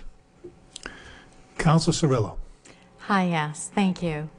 Can you give some examples of how you've helped environmentally or in a healthier way move forward? Sure. So I guess in a number of ways. One thing that we have done is supported monies investing into open space and green space, both here and throughout my district. You know, the CPA has been something that we have supported and advocated for on a number of levels. More locally, I have filed a bill this term with Representative Sheila Harrington regarding rail trails, and there's an issue here in Lowell regarding the rail trails. Back in 2014, the state did invest monies into the Concord Greenway here to kind of close off that gap here in the city also put in. It was a true partnership between the state and the city. But I filed this bill in working with my partner in Groton, having to do with rail trails in specific and open space for people to recreate and so forth. And what it did was it gave nonprofits the opportunity to apply for the funds, not just municipalities. And the reason for that is sometimes the balance, the grant may be 50,000, the municipality has to come up with 250,000, and sometimes that's a bridge too far, no pun intended. So what this does, there are nonprofit groups who are very interested in doing this, so we're trying to add them to the legislation, not to the exclusion of, but just to have more opportunities to raise money for open space and recreation. That's just one of the things that comes to mind. Thank you. Council Conway. Good evening, Senator. Obviously, we know that your background is very diverse, and you have spent numerous years as a manager in different ways. I think that one of the most important things, obviously, is a manager being able to identify good people. The best qualifications going, but we need those people right beside us. And I think that many people with good qualifications have difficulty doing that. I would like to ask you, what term or title or style would you describe yourself as a manager? And I want to give you some guidelines, little topics here. Would you consider yourself a coach, or a general, or a parent? Oh, that's a good question. Thank you, Councilor Conway. I think as in my role, whether it's managing staff or what have you, I've worked with many nonprofits and served on boards, and how I've functioned there, and how I would see my role here. I think it's more, I would have to say coach, maybe, in this regard. I think the city manager's job is to work with and for the city council. And what that entails is getting the best information, providing the council with the best research and information that you can have. So that's guidance, it's instruction, it's information, but ultimately the decision will be of the city council. So I think of a general as someone who's top down, ordering people what to do. I mean, that's my definition, I guess. So I would say more coach. Parent, I don't know. I guess it could probably fall into that bucket too. Again, trying to provide guidance, information, so that people can make the decisions that they need to make. Thank you. Councilor Elliott. Thank you. Before I ask your question, Senator, I just have some housekeeping. As required by prior to any deliberations for myself as a potential candidate for the state Senate, I contacted the State Ethics Commission, and this was back in February 21st. I received a response indicating that there is no conflict, but that I am required before any deliberations to file with the city clerk a disclosure form, which I did on February 27th. So it was required to do that before any deliberations, and I did do so. And that's the advice that I was given by the Ethics Commission. So with that, welcome. Nice to see you again, Senator. We sat together for a number of years right here next to each other in this chamber.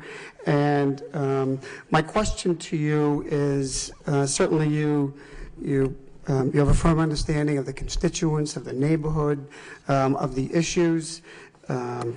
Clearly, you spoke to the partnerships that have been very important and have, in my opinion, really propelled the city to the place that we are today.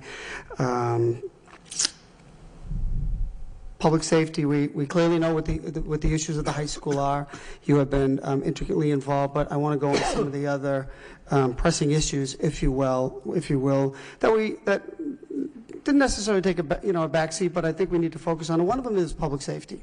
And I did notice in my day job, I do capital budgeting, and one of the issues I did see in the DCAM bill is an earmark for $3 million for public safety. And I wonder if you could speak to that, as well as the other, clearly that is another issue of concern. We had just, again, another problem this week with the lockup. So it's important. Our tax dollars are stretched to the max.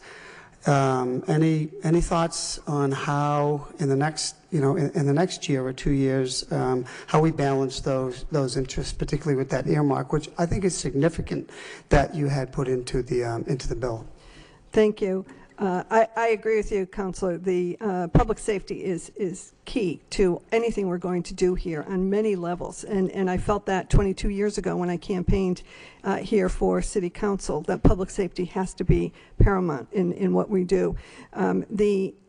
Included in public safety isn't just, Shannon grants and staffing grants and other grants that we've been able to get from the state for Lowell. It's infrastructure, and one thing I think everybody here is keenly aware of is the deteriorated condition of certainly the police facility, the police station, and fire. So there are some communities that have combined forces and made a public safety complex. Most of the time it's done on the city's dime and with no other resource or assist from either the federal government or the state government. I think we have to look to resources for everything.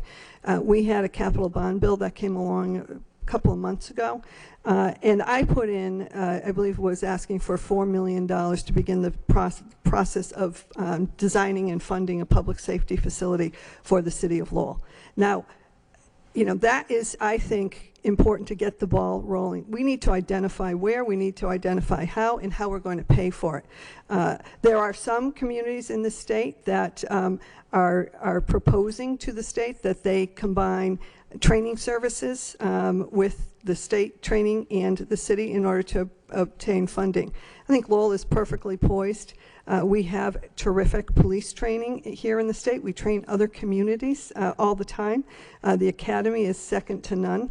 And so maybe there's an avenue there. And that was the reason I put it in there. I think we can't take our eye off the ball in terms of investing in that infrastructure improvement. I think that is a big one that's on the agenda for the city. It's expensive. We have a lot of other expenses that we're looking at. So we need to figure out how we're going to pay for it. And that was just one way of trying to get the ball rolling. Great. Thank you very much, Senator. Councilor Kennedy. Thank you. Welcome, Senator. Thank you. What sets you apart, I think, from all of the other applicants, not just the ones who are being interviewed, but probably from everybody else, is that you have been intimately involved in the city and city issues for a long, long time, both as a city councilor and as the mayor and as a state senator. And so with that, and I think probably during the time that you've spent considering the position, I'm sure that you've given some thought to your vision of where you'd like to see the city be in, say, 5 years or even 10 years. And so can you discuss that? Where would you like to see Lowell be in 5 or 10 years? Look, I know we've often talked when I was on the council and since then about Lowell being the best mid-sized city in the country. I believe that. I believe in that. And how do we get there? I think we are in a lucky place in Massachusetts. As I said, companies are coming to Massachusetts from all over the country. They're looking for Massachusetts technology, the brain power. They're looking for trained workforce. And I think we can capitalize on it. I think we must capitalize on it. We have wonderful, it seems like all the growth in the building boom and the economic boom has been centered very tightly around Boston, Cambridge, Somerville. That's great. They don't need a whole lot of help from the state. They're doing pretty well as they are, and that's wonderful. We can be in that mix, I believe. So I think we need to advocate strongly for that on a number of different levels. And why is it important? It's important for jobs. It's important to bring people here. It's important because we have everything going. We have the infrastructure. We have the quality of life that people, and especially young people and millennials, are looking for when they're choosing to live in the Seaport or in Somerville or what have you. But companies are struggling now to find affordable space in those venues, especially research and development space or manufacturing space. And so I think this is where Lowell is poised to capitalize on that. If that were to happen over the next 5 years, I think we could see a change in what companies are coming here. And to me, it's all about growing the base. Growing the tax base and growing economic development. We can only go back to the taxpayers so many times to say we need more from you. We need to grow a bigger pool of money from which we can do that. Some of the communities that I mentioned have done that. They have plenty of free cash. They have plenty of monies. And I'm not saying we're identical. We're unique, but I think we need to sell our uniqueness. And I think we can do that. In a number of other areas, I think education has to be one of our prime goals as well, because these companies and their employees are going to be looking for education where they can come, live, and have their families and their kids come to school here. So I don't think it's a one shot. I think we need to look in a number of areas. But I believe we can do that. Thank you. Thanks. Councilor Mercier. Thank you. Good evening, Senator Donahue. Good evening. And welcome back to the chamber. Thank you. We served together from day one. We came in together. Yes, we did. And I'm asking you this question because it's very important to me. And I've asked this question of your predecessor, Kevin Murphy. I believe that this position is very, very time-consuming. I think it's a focus that isn't just 9 to 5, but it takes you out of this building, and it's very, very hectic. I'm not going to ever deny that. And of course, the city council, we tend to get calls at night too, so it isn't just once a week we're here and that's it. We take it in the supermarket, we take it everywhere. So I noticed that from your legal experience from Gallagher and Kavanaugh, you've been an attorney with them from 2008 to the present. Having said that, this is like a twofold question whereby I'm asking you, so did you practice law as you were a senator, and will you practice law as if you become city manager? Sure. Let me take the last question first. Right. No, I would not practice law. Gallagher and Kavanaugh is a law firm in the city of where I've been of counsel. That's different than being a full-time attorney. I have had clients that I've referred to other attorneys there. I've occasionally represented someone, but it has not been a full-time practice since I've joined the state senate. But if I were to be elected city manager, I would not practice law. And just one of the things that facilitates that is because Gallagher and Kavanaugh is a great law firm. There are many lawyers there, and anything that I had any involvement with, they're ready, willing, and able to take over at any notice. Thank you. Good answer. Thank you. Thank you. Councilor Leahy. Thank you. Good evening, Senator. Good evening. So I've asked the question, I would like some insight on your agenda for the city. What's a list of your priorities? You touched upon them in your introduction. If you could elaborate more on what you feel are the priorities. Sure. Thank you. So, sometimes you try and corral it into a manageable number, because I think that's the most effective thing. We could have 10 different, areas that we want to jump into, but how effective will we be? I've organized my thought as follows. I think economic development is key. And the reason I say that is because we have the ability and the capacity to grow our tax base, I believe, by bringing new businesses and new industry and supporting our existing ones as well so that they do well. I think that's going to be important, to grow the pie, not try and just grow taxes. But in order to do that, I think we have to have pillars. And when I say that, I'm thinking of it as a table. I'm looking at economic development sitting on the table. But to support that table, I think we need pillars. One of them has to be a balanced budget. The budget is key to, we have to have sound financial, fiscal policies and planning for that. So that's like one pillar to hold up economic development. Without it, it's hard to entice companies to come here. Another pillar, as I mentioned in speaking with Councilor Elliott, is public safety.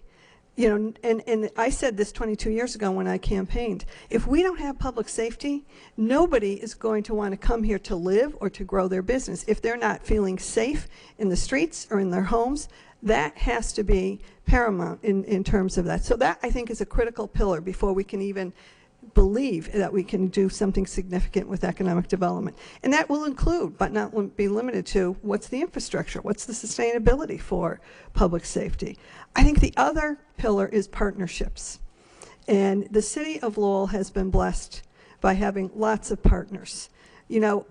I'm convinced after my time in both local government and state government, government can't do everything on its own. We try to provide everybody in our constituency with needed services. But in order to leverage what we have here in the city, we need to not only work with our partners, but we need to nourish those partnerships. And that includes the business community, the private sector. It includes the hospitals and medical community, whether it's Lowell General or Lowell Community Health Care. It includes the nonprofits who serve this city. We need to include them in the discussion to make this not only a strong city, but strong for everybody in the city.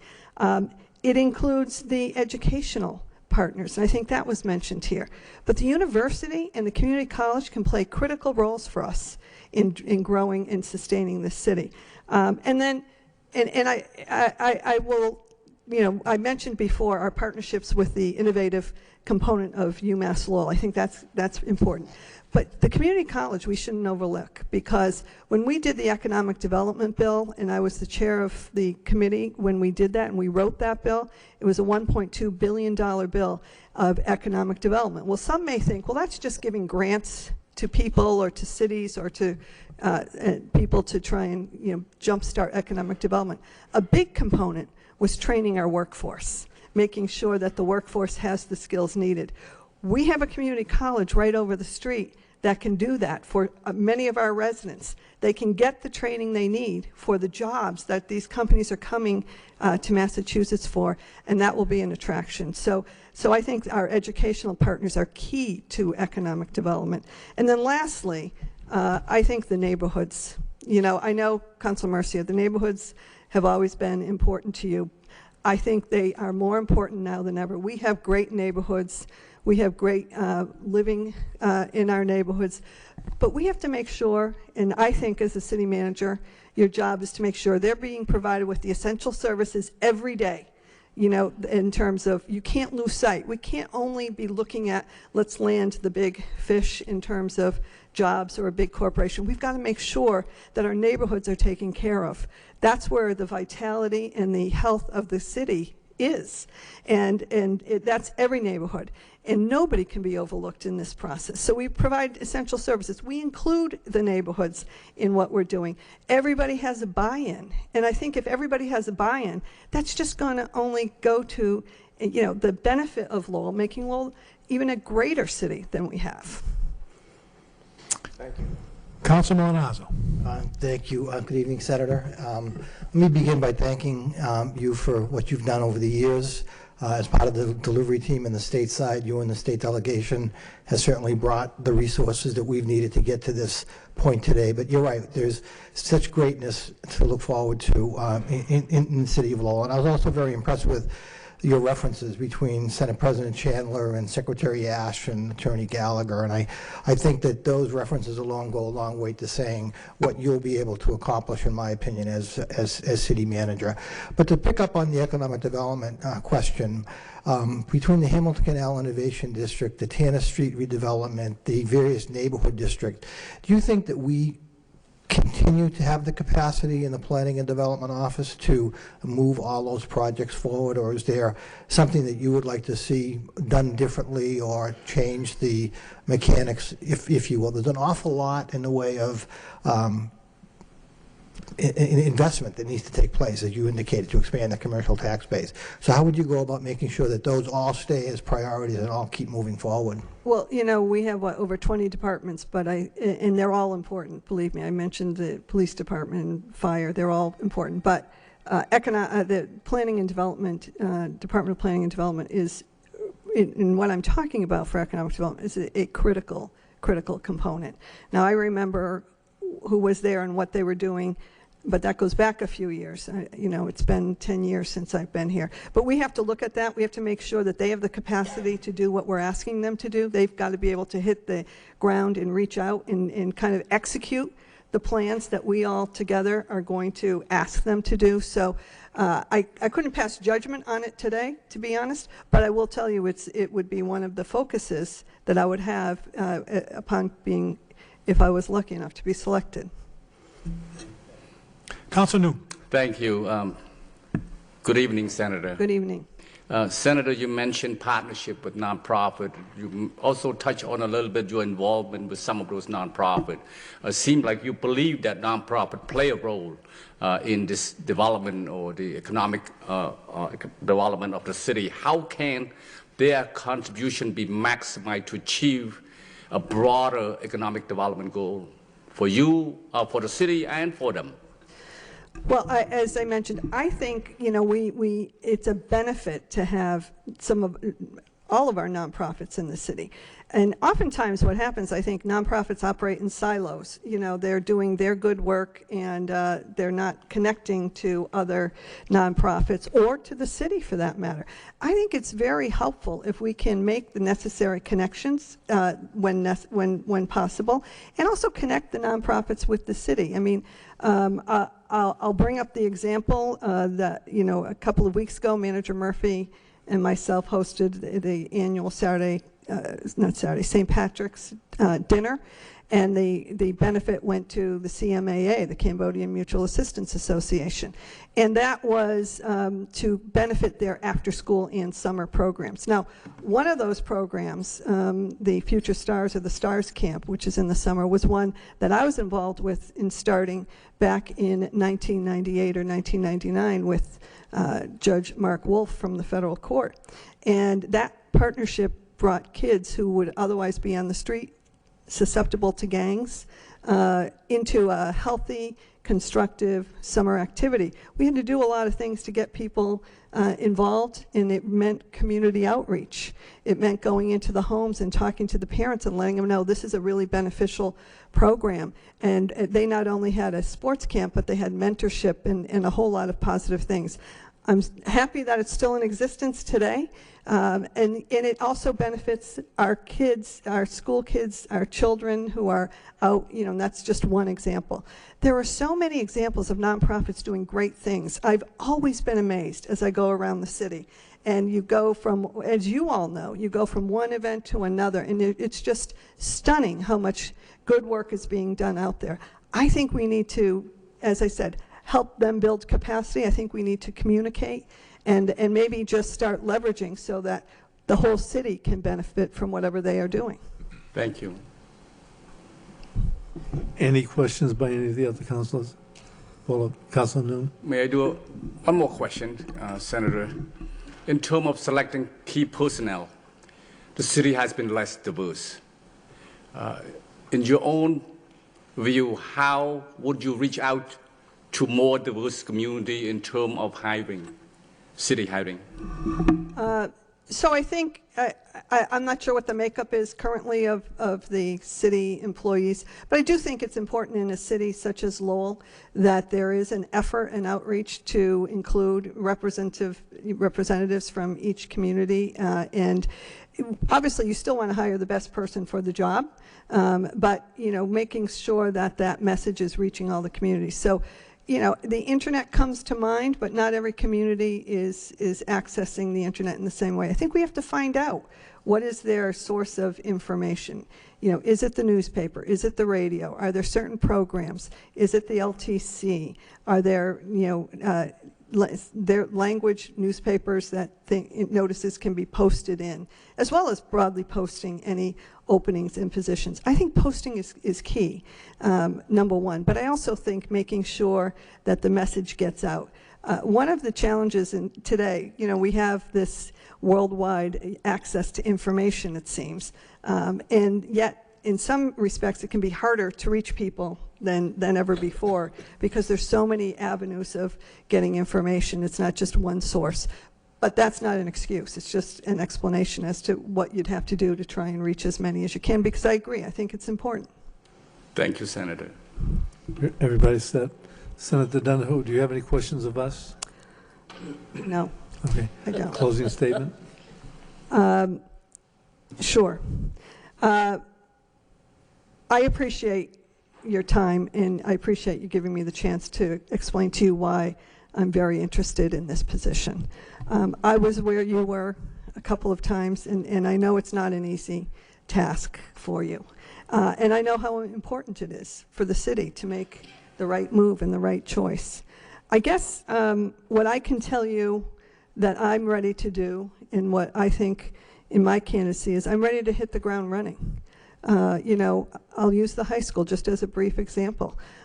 You know, that's a critical matter that has to be addressed. I've followed it. I've been involved with I've been kept up to date with the MSBA. I know pretty much where we stand, and I will be ready to go. I want to work with each and every one of you. I know what it is to be a city councilor, and I know what the job of the city manager is, and that is to work for the council, period. And I would very much like to do that. You know, I love this city. It's not I wasn't born and raised here like many. It's an adopted city, and I have really been committed to the city almost since the first day I moved here. Not intentionally. I wasn't intending to get involved in politics, but whether it was nonprofit boards and the like. This is a fantastic city. It really is. And I think, you know, I believe in this city. It's more than just, I want this job. I believe in this city. And I really think together, and that's what it takes, is together, we can make this great city an even greater city. So, and this has to be, you know, providing economic opportunity, stability for everyone. It's got to be everyone. You know, we shouldn't have young kids who can't go to school or don't have preschool and are suffering once they get to college. Nor should we have elderly who are sitting and who have lived their entire lives in this city, and they worry that they can't pay their taxes, that they can't survive. We need to pay attention to everybody, and that's what I think is one of the tricky jobs of the city manager and the city council. But I know the compassion that everybody has. I know the compassion that each and every one of you has brought to this city and to this job, and your commitment. And I would just tell you, I would be your partner. I would be committed to the city, and I believe we can bring this city, as I keep saying, it's a great city, it's a fantastic city, but we can make it better together. I know we can. Thank you.